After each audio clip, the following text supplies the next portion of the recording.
Hello. Thank you for having me here today. It's a really good subject talking about God's love for us because I feel for me being here, it really shows God's love for me. Growing up, I had a mother, father, married.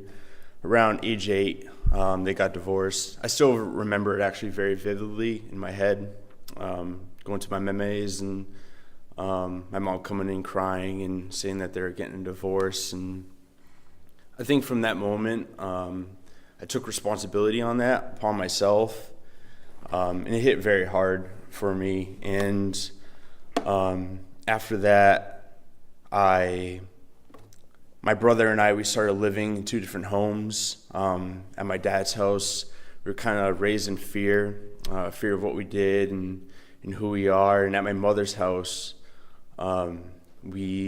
we're pretty much allowed to do whatever we want. So in a lot of ways, we were just living 2 different lifestyles. It took away a lot of security in my life. And as I got older and went through middle school, I just started believing a lot of the lies. I felt very awkward, felt very just out of place, and I was unable to fit. If you would say back in the time of the Bibles, like lepers, like that's pretty much how I felt, because being at his mansion, it was described to me, lepers, they were unable to be apart. They were cast out, castaways because of their disease, and that's how I felt. Unable to fit in with others, and that was really hard. For me, I just felt a lot of shame. So I was trying to find ways to fit in. Approval, one of the biggest heart idols out there. Trying to fit in with others, and in that, it regarded me to trying to people please and trying to wear the right type of clothes and act a certain way. So that led me on into high school, and probably around the age of 15, I started smoking pot and cigarettes. And, somewhere around 17-ish, I started getting into harder things, different narcotics. Dropped out of high school when I was 17 because of a relationship problem that was really hard, so I ran. And my grades were absolutely horrible because I had a hard time retaining information and stuff like that. So I dropped out, got my GED, and after that I just started working, which was fine. But once I started working, because I didn't know how to manage money, I started spending all of my money pretty much on alcohol, cocaine, stuff like that. And as the years went on, it just rolled into this deeper issue. You know how they say, well, this is what I believe at least, you kind of do is how you feel about yourself. So I didn't really have much value in myself, so I started using drugs even harder. Started doing Oxycontin, which is an opioid, and it kind of just escalated further down. By the age of 24, I was introduced to heroin. Shortly after that, I started IVing, but I don't want to get into too much of that because around 25, I lost my license. I actually got pulled over, got a DWI. That day, I should have died. Driving down Goffstown Back Road, because I'm from Goffstown, and driving down Goffstown Back Road, I passed out behind the wheel. But as I was going off the road, beelining for a tree, like something just snapped me out of it. And I woke up and I just veered back onto the road. But shortly after that, a cop pulled me over.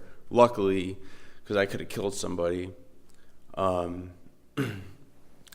So that was pretty much one of my first experiences almost dying, which is very hard, but I didn't see it that way. For me, the cops are the enemies, and I didn't see the Lord's hand over it. Time went on, and I continuously stole from my family. I stole a lot. I stole from my family. I stole from stores. Just stole from my friends, which is something I still today feel a lot of grief over, but I'm forgiven for that. And The last time I stole from my family, I was out on the streets. I did not go back home. It was very clear to me that if I stole again, that I would be out on the streets, so that's where I was. So I was living in Manchester, homeless, had absolutely nothing. I was living under a bridge for off and on for about 3 years, until I was about 29. In the meantime of being homeless, again, I've almost died about 2 times. I've went to jail towards the end of it. So about 29, I was in jail for a few months and got out, 2015 of December 2nd, which is my birthday. And I got out and I was clean for about 4 months. I got my tax return and I ended up using it again because there's a lot of stuff I haven't dealt with. There's a lot of shame inside. There's a lot of hurt and pain from my past and things I just didn't know how to handle. So, sure, I was clean, but I didn't have any healing in my life. So I got my tax return. Again, I went out, got heroin. I went home, used, overdosed. Woke up, cops were in there, ambulance, everything, and that should have been another time I was homeless, but my brother just had a lot of conviction and something was pulling his heart to take me back and offer me to come to his mansion. So I took it. It was offered and I took it, and while at his mansion, it was hard. I had to really open up my heart, open my ears, and just open my eyes to the Lord's love for me. A lot of the lies that I believe about myself was because I listened to other people. I allowed others to tell me who I was and not listen to who he thought I was or who he says I am. So being at his mansion, I started to realize that. I started getting the healing that I needed. Dave Holgren is a Phase 2 teacher, and getting the inner healing, dealing with my broken relationships and rejections, and forgiving others. And forgiveness was a hard part of it because I just didn't want to forgive right away. It's very hard to cancel the debt, and I was able to do that. And through Phase 2, I started seeing the Lord's love for me and who he says I really am. In Isaiah 41:10, it says, "Fear not, for I am with you. Be not dismayed, for I am your God. I will strengthen you. I will uphold you. I will help you, I will uphold you with my righteous right hand." And that stuck with me a lot because it's true. He upholds us all with his righteous right hand. And he doesn't get tired. He doesn't let us down. That's his promise. And that really stuck with me a lot. So the Lord, there's this video on the internet. It's called God's Chisel. It's by the skit guys. And there's a part in it. It's this guy portraying to be God, and he has his hammer and chisel. And he's like, okay, so I'm going to bring up these things in your life, all these things that don't need to be there.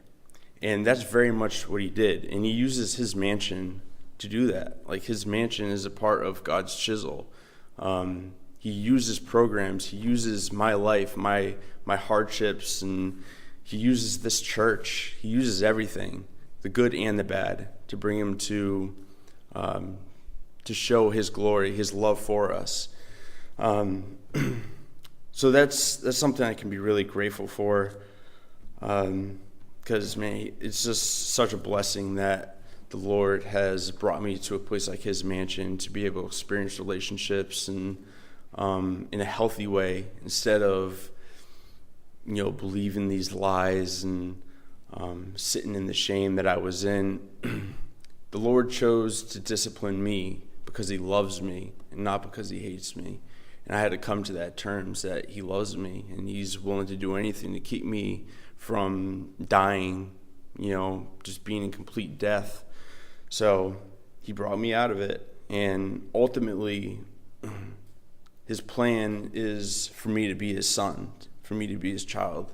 He just happened to use the bad experiences to show me that. So pretty much in a nutshell, like, that's my life, that's my story. That's how God has shown me his love, and also that's how his mansion has been used for me in my life. So yeah, I mean, that's pretty much it. I'm still working out of a lot of stuff. A part of being a servant leader is not only shepherding, the flock, but also at the same time being shepherded as well. Still trying to figure out a lot of my idols that are in my heart that I hold so close dear there, but I have an opportunity to do it, and that's something I can as well hold on to, is that I still have these opportunities to grow and continue growing, at the same time helping others, being a part of their lives, and it's something I never had before. So yeah, again, thank you for having me up here and being able to share this. I hope that in some way the Lord can use my story. I would like to encourage you guys real quick, though, about if you have anyone that you guys know, it could be friends, it could be family, it could be just some random guy you guys happen to see on the street that you know is going through issues in their life. Try to be there for them, try to love them, not trying to fix them, but show them the love that the Lord has for them, and try to, help them and encourage them to get help. We need that, and it's a part of what being a Christian is being out there in your everyday life and healing. And so thank you. No one is beyond hope. No one is beyond the redemption of the Lord Jesus Christ. We can turn to him and we can find grace, as the focal point of our lives is on Jesus. Let me close in prayer. Father, we thank you that you have known each of us before the world began. You know the moment of our conception, the moment of our birth. You were there in every situation, whether good or bad, whether painful or pleasurable. Father, you know us inside and out.